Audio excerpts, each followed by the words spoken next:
Sa mundo ng rap battle, hindi lang seryoso at technical na bara ang sukatan ng galing. May mga battle MC na ginagamit ang komedyang estilo bilang sandata sa laban. Kung tutuusin, napakaraming battle MC ang mahusay magpatawa. Pero may nag-iisang pangalan ang tinaguriang Joker ng flip top at yan nga ay walang iba kundi si Sinyo. Isang makatang may diin at mapanakit kapag bumanat ng komedyang linya. Yung tipong kahit kapwa niya Joker ay nagagawa niyang palungkutin. Kaya naman tara at ating talakayin ang 5 komedyante na tinalo ni Sinyo. Pero bago yon, kung interesado ka sa mga ganitong usapan, especially sa rap battle topic, ay iniimbitahan kita na mag-subscribe sa ating YouTube channel. Marami pa tayong interesting content na paparating, kaya make sure na nakaklik ang notification bell button para maging updated.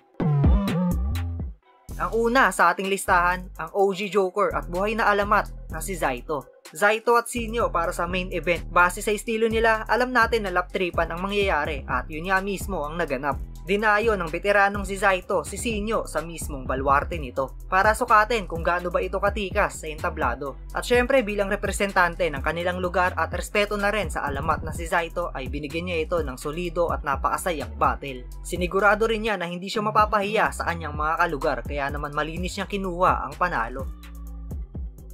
Totoo ba? Na dati sinasayin niyo buhangin.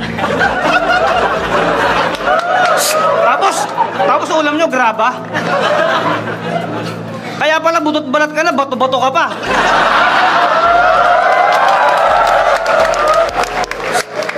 Eh paano yan pagka tumain na kayo? Tae. Ano lumalabas? Tiles?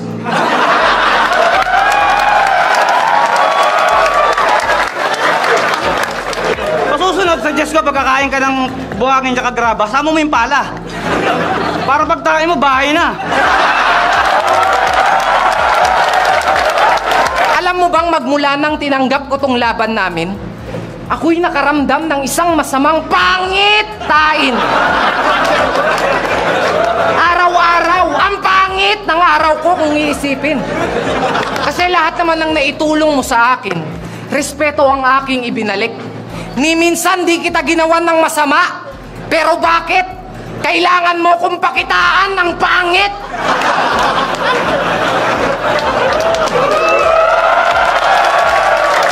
Gusto ko sana kayong bigyan ng magandang laban. Kaso, mukhang pangit ang kalalabasan nito.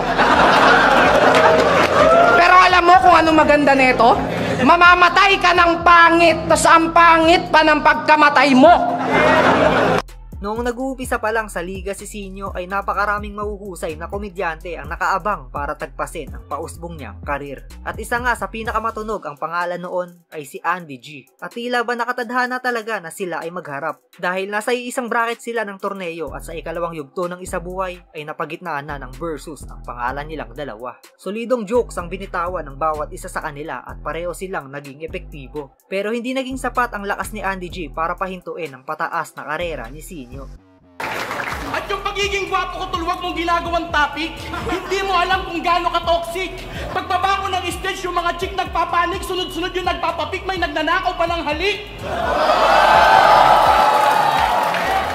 Akala mo panik ba gusto ko to?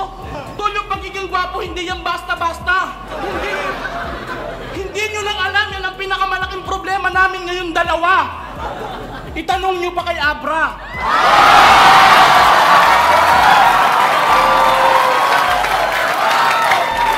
Ikot may paliwanag.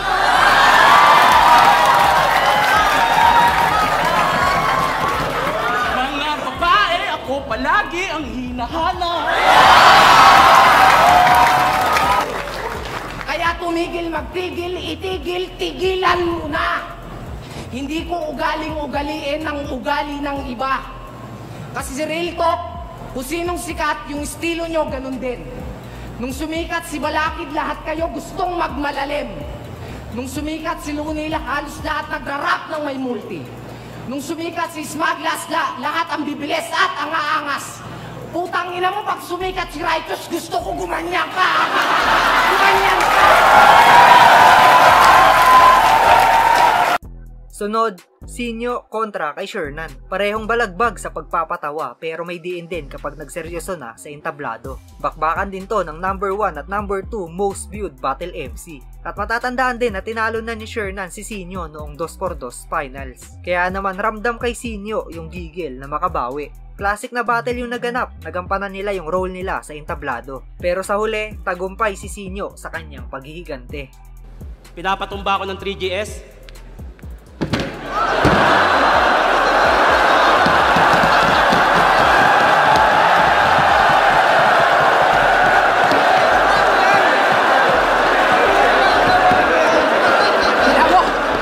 Bitawan mo ako! Nangingialam ka ba? Kung pinatumba ko nila, kaya ko tumayo mag-isa! Kaya maawa ka! Maawa ka sa misis mo, brother! Baka pwedeng pakiconsider. Paano pag binabakhag ng partner? Parang magpapalit ng galon sa water dispenser.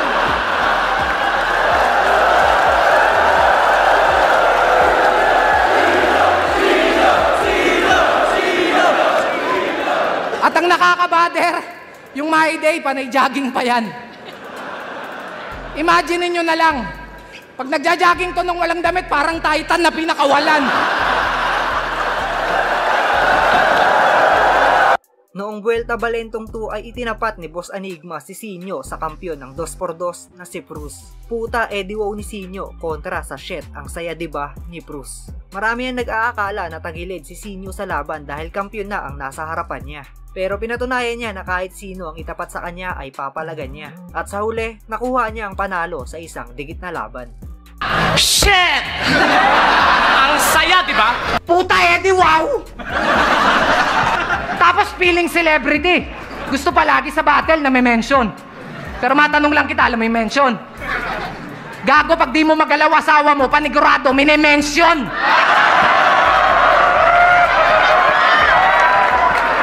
O kaya, pag malapalasyo bahay mo, tawag doon mention. Pero alam kong wala kang mention. Kasi isa kang hampas lupang nilalang. Yung tipong wala nang makain, nakuha pang magyabang. Sa sobrang hirap mong hayop ka, di ka na pur. 3 ka lang.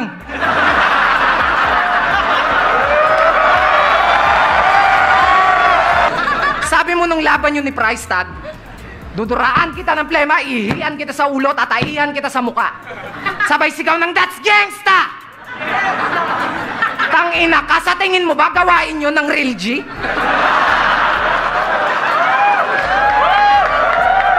Sa tingin mo ba gawain yun ng real G? That's not gangsta, motherfucker, that's dirty!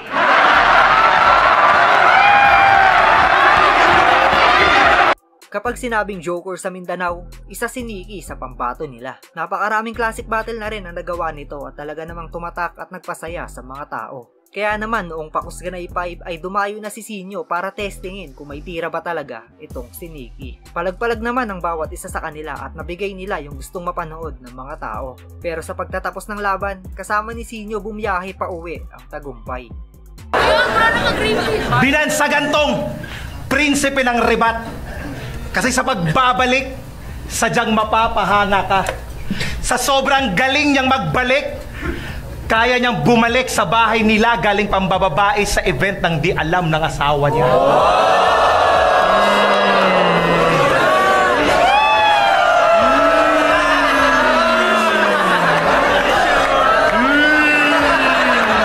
Ba't ako matatakot sa albularyo? Eh, yung debut battle ko, meron na akong sanib. Rick, alam ko na kung bakit ka nagpatawag ng albularyo. Kasi alam mo na kada punchline ko may impacto. Oo, ako yan, Ruiz, ako, comedy. Pero putsch, pag nagseryoso, kaya babala ko to sa'yo, mali ka ng ginagambalang espiritu.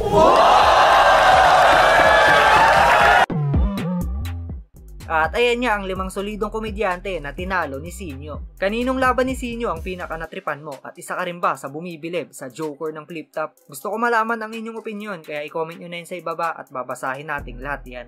At kung nagustuhan mo yung content natin ngayon, huwag mong kalimutan mag-like, comment at subscribe. Malaking suporta yan para sa ating YouTube channel.